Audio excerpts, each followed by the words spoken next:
unaona ule mtoto niliuziwa akiwa mdogo. Ni mtoto mwani uliuziwa akiwa mdogo? Hiyo inahusu nini? Hiyo ni maisha yangu ama ni yako? Unaona Hai watu wangu, I hope mko poa. Pia mimi niko poa. Nashukuru sana kwa wale ambao mnanisubscribia. Nasema ni asante kwa wale ambao mnaview video zangu mkilike. Pia Mungu awabariki na Mungu awalinde, na pia na nyinyi mkipost zenu pia naye Mungu awakumbuke, awatumanishe watu wa like, si ndio? Alafu tuendelee kusonga mbele.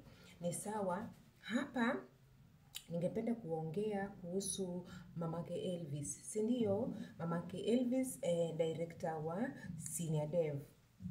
As we all know, wale ambao mliwatch ile episode ya kitambo when we first met Elvis, he was doing a thing with huyo mama yake, si ndio? And then I think Elvis aliokoka and he's a newborn again boy. Hayuko tena na hayo maneno, but I think kulingana sasa vile nimesikia mamaka akiongea ni kama mama yake ndio bado hajatoa akili pale. Sasa basi kenye ningesema ni hivi, tukianza kusema kama unamtumikia Mungu kwa roho yako yote, chako kitakuwa ni chako, akiwezi kupotea. Na Mungu anasema God's timing is always the best.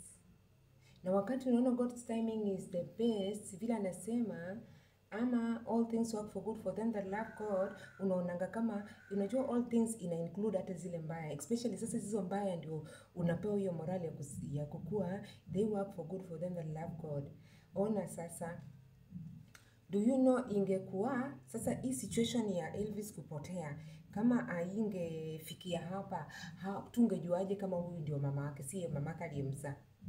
Huyu mama alituma wakaiba Elvis, yeye akamuadapt, amemlea akiwa anajilelea bwana, anamgeuza mtoto wake kama vile mume wake, which is very very very bad.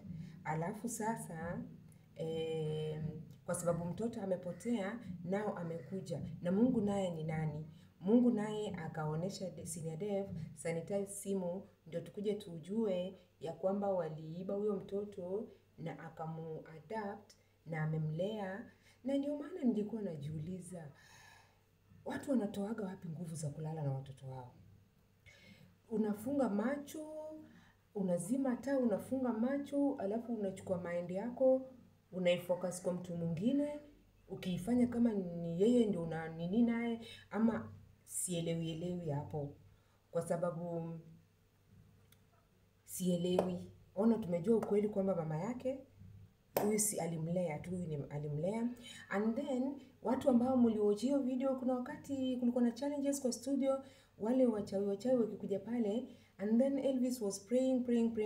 And then pastor akasema, Apostle Joshua akasema, nimeona kipawa ya huyu mvulana anajua kuomba sana. Akamuuliza, ulijua kuomba vipi?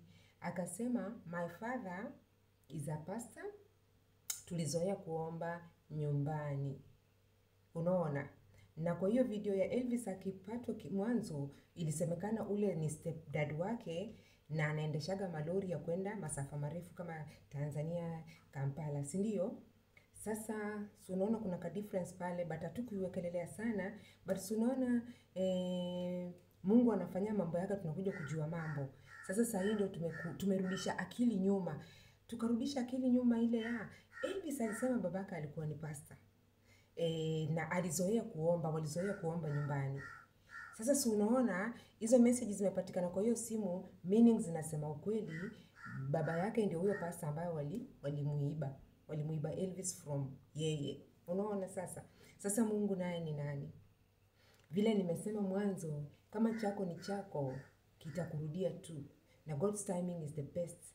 Ona saa hii ule mzazi angejuaje kama angepataje mtoto wake? Imagine saa hii. Alafu tena nikarudi nikasema all things work for good for them that love God. Ukiangalia hii situation ndio ni mbaya, inaumiza ya Elvis kukidnapiwa, but also it worked for good for them that love God. Ukiona ile kitu ambaye inakuumiza sana, ndio kwanza hapo ndio it works for good for them that love God. With the time, when the time heals, and you will now understand how it is good. how everything works for good to them that love God. Saa hii vile ako kwa mtandao anatafutwa. Do you know sasa hizi messages vile zimesomwa? Do you know sasa baba yake atamuona ajua kumbe huyu ndio mtoto wangu? Unaona? Babake sasa si atampata mtoto wake. Sasa hiyo tu ndio ningependa niseme, and then nyinyi watu tu mta comment pale tu tujue tusaidiane aje, kwa sababu unajua comments pia huwa zinasaidia. Tunajifundisha na pale, tunasikiza vile nasema, na sisi tuko hapa kufundishana. Si ndio watu wangu? Sasa tuendelee kuombea, tusisahau tuendelee kuombea Elvis wapatikane wakiwa wazima. Si sawa watu wangu? Be blessed and God bless you. Subscribe kama huja subscribe, and like this video and share. May God bless you.